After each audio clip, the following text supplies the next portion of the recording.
PT PLN Persero meningkatkan penggunaan produk dalam negeri dalam berbagai proyek infrastruktur dan juga keterlibatan industri nasional untuk proyek infrastruktur ketenagalistrikan untuk mendukung transisi energi.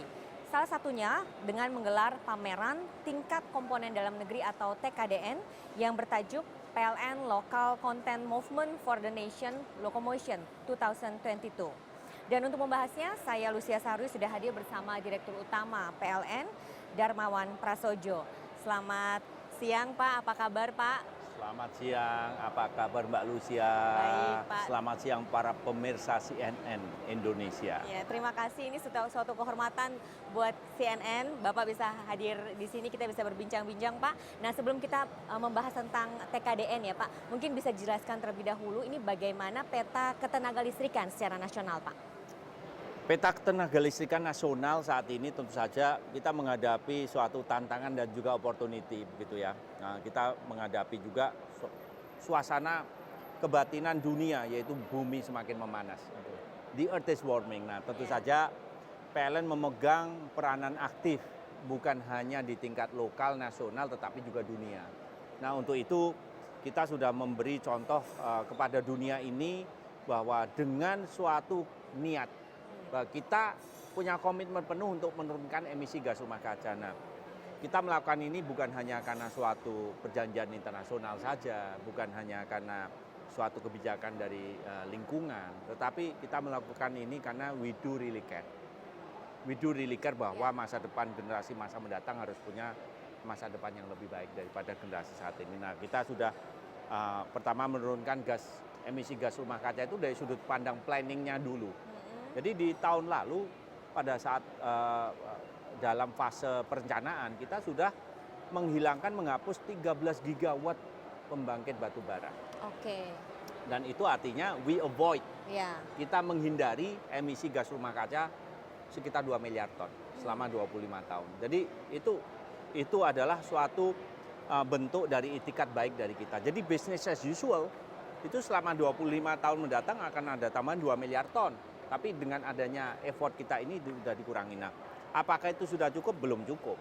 Masih juga ada beberapa pembangkit yang kita hapus dan diganti langsung dengan energi baru terbarukan. Ada yang dihapus juga digantikan dengan dari gas yang berarti menurunkan emisi sebesar 50%. Sudah cukup? Belum juga.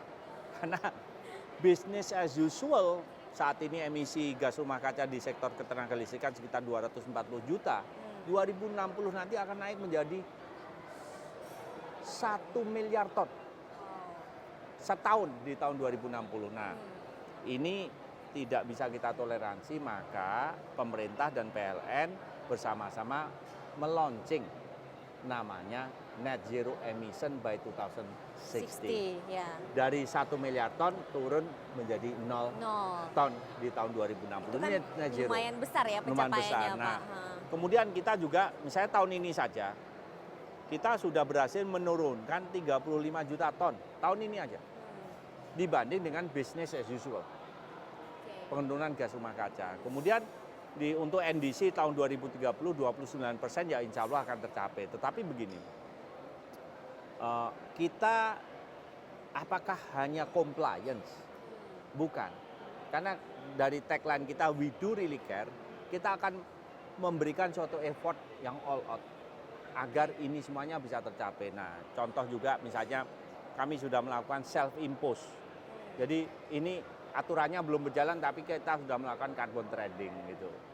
Di ini. Jadi artinya nanti begitu aturan ada carbon trading kita juga sudah paling siap. Kemudian kita juga sudah memfasilitasi green product untuk electricity. Jadi kemarin kami misalnya ada investasi internasional Amazon. Amazon ini salah satu first class lah untuk perusahaan investasi untuk dunia internasional dan membutuhkan suatu green product, green electricity. Nah, ini kemarin kita menandatangani MOU dan dalam proses itulah bagaimana kita membuktikan pada dunia bahwa kita mampu kok membangun produk-produk yang berbasis pada energi hijau. Kita juga membangun renewable energy certificate dan lain-lain. Jadi ini perubahan, dunia berubah. PLN pun harus berubah ya. Nah, bagaimana PLN mendampingi mungkin atau mungkin memberikan apa ya solusi atau bantuan kepada industri-industri nasional dalam hal untuk pemenuhan TKDN ini, kita akan bahas lebih lanjut nanti ya Pak Darmo ya. Pemirsa jangan kemana-mana, kami masih akan kembali sesaat lagi.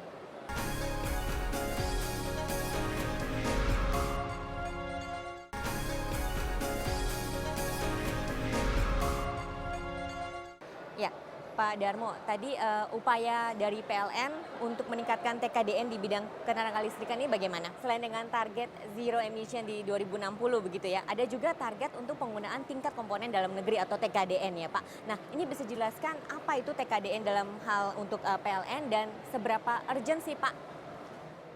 Jadi ini adalah arahan dari Bapak Presiden Jokowi untuk menaikkan lokal konten. Nah, ini kami terjemahkan arahan dari Bapak Presiden ini dalam operasional gitu. Pertama adalah mengapa Bapak Presiden mengarahkan pembangunan lokal konten ini. Jadi kami membutuhkan produk-produk yang cukup variatif, luas, itu dari pembangkitan, dari transmisi, dari gardu induk, dari distribusi, sampai kemudian ke smart meternya. Ini suatu ekosistem yang luar biasa sekali.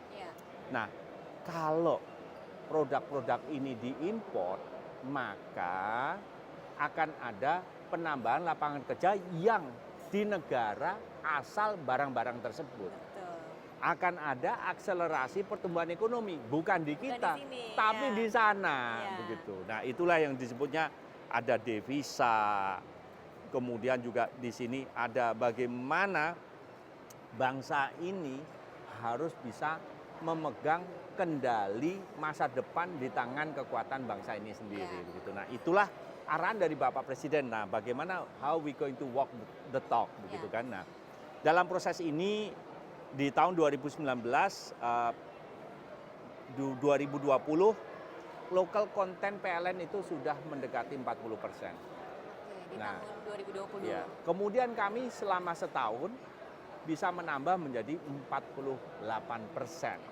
Gitu. Jadi progresnya sangat kelihatan sekali, ada kenaikan yang luar biasa. Tapi apa di balik itu? Kan begitu. Di balik itu ada ribuan itu mitra bisnis kita, pemasok PLN itu bekerja. Di sana pertama, kalau ada produk yang belum ada produksinya di Indonesia, mari kita supply ya boleh dari impor. Tapi itu ada batas waktunya. Kita kasih setahun, paling lambat 2 tahun. Harus ada manufacturing proses yang ada di Indonesia. Nah, begitu ada produk dalam negerinya, kemudian kita lakukan assessment kembali, langsung lelang selanjutnya yang dari import kita hentikan. Hanya dari dalam negeri saja. Nah, kalau sudah seperti itu, kita juga langsung membangun suatu milestone, roadmap. Bagaimana meningkatkan dari 25% ke 40%, dari 40% ke 50, ke 60, dan seterusnya. Nah, dari sanalah ini kita bangun roadmap agar dalam proses pengembangan ekosistem ketenagalistrikan ini ada namanya pembangunan kapasitas nasional. Ada namanya transfer of technology. Ada membangun namanya core kompetensi baru. Ada namanya membangun namanya know-how, technical skill know-how yang baru. Nah, inilah yang menjadi kekuatan kita. Nah, kemudian mulailah kita membina hubungan komunikasi dengan mitra-mitra kita. Karena di balik ini ternyata ada namanya api perjuangan. Itu. Ini sebagai contoh, ada suatu produk, itu namanya meter. Itu adalah hasil dari lahirnya dari rahim kompetisi inovasi yang ada di PLN. Jadi hanya seorang dosen ikut kompetisi menang, kemudian mereka punya ide untuk membangun suatu manufacturing proses yang seadanya di garasi. Nah, begitu kami mendatangi mereka, kita juga menanyakan seperti apa tantangannya. Itu gagalnya lebih banyak daripada suksesnya. Gitu ya? Iya, jadi begitu diceritakan teknisnya, permasalahannya, masalah programmingnya yang ternyata sangat sensitif sekali dengan microwave, sehingga produknya gagal, kemudian bagaimana mengatasinya itu. Dan dari cerita perjuangan itu, sekarang pabrik ini adalah pabrik meter yang terbesar di Asia Tenggara misalnya juga itu. Dengan aset yang sangat triliunan, yang besar sekali. Nah ini cita-cita seperti ini ternyata bukan satu cerita, tapi ini adalah di mana dalam spektrum ekosistem ketenaga listrikan, ini adalah cerita yang sangat heroik. Makanya kita bangun namanya local content movement for the nation.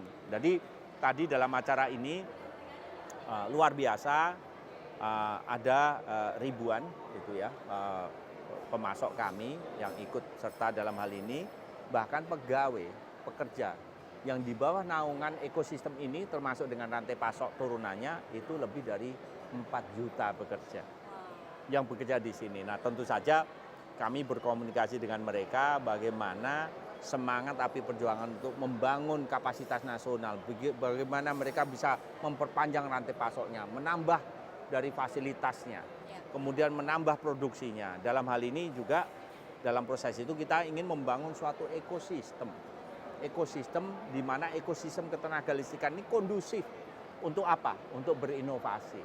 Kondusif untuk apa? Untuk berinvestasi. Jadi berinvestasi, dan juga dalam hal ini kita perlu membangun ekosistem untuk berkolaborasi. Nah, inilah suatu tagline yang tadi kita bangun dan mendapatkan suatu respon yang sangat hangat dari ekosistem ini. Harapannya satu, tolong dipercepat membangun kapasitas nasionalnya, tolong dipercepat transfer of teknologinya. Nah, apakah ini perjuangan yang mudah? Tidak mudah.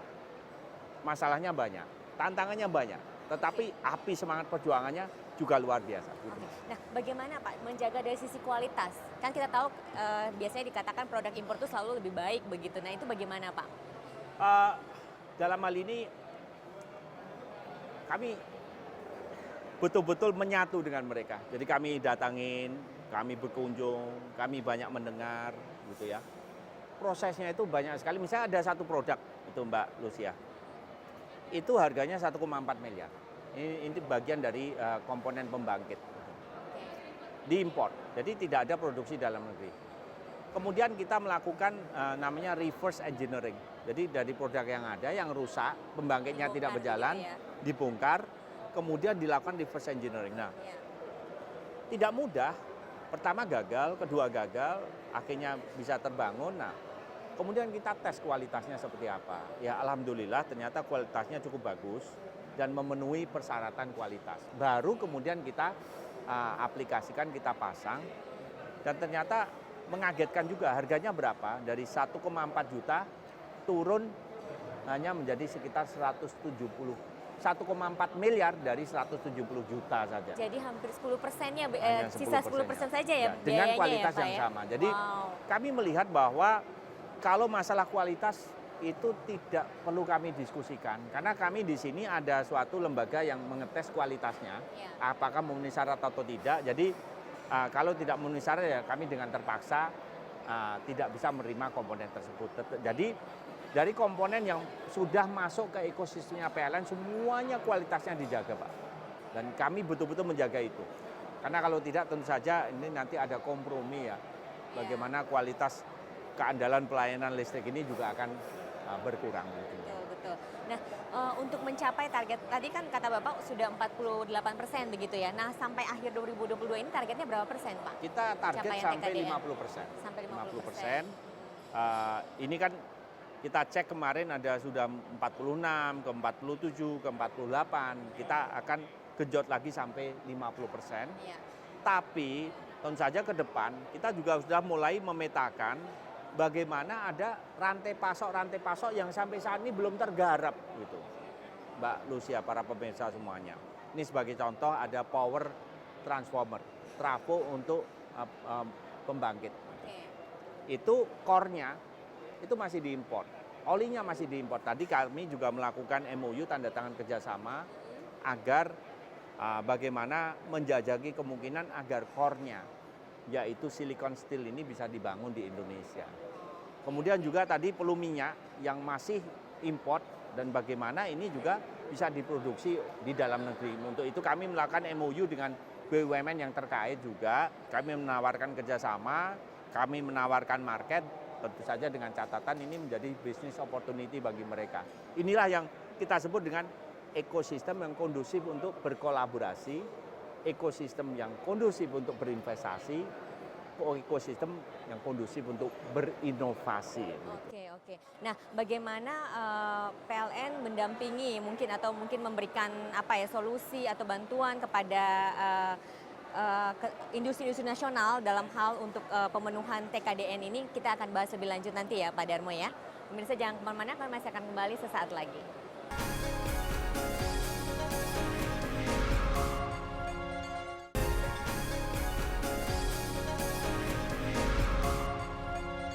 Ya, Pak Darmo, tadi upaya dari PLN untuk meningkatkan TKDN di bidang ketenagalistrikan ini bagaimana?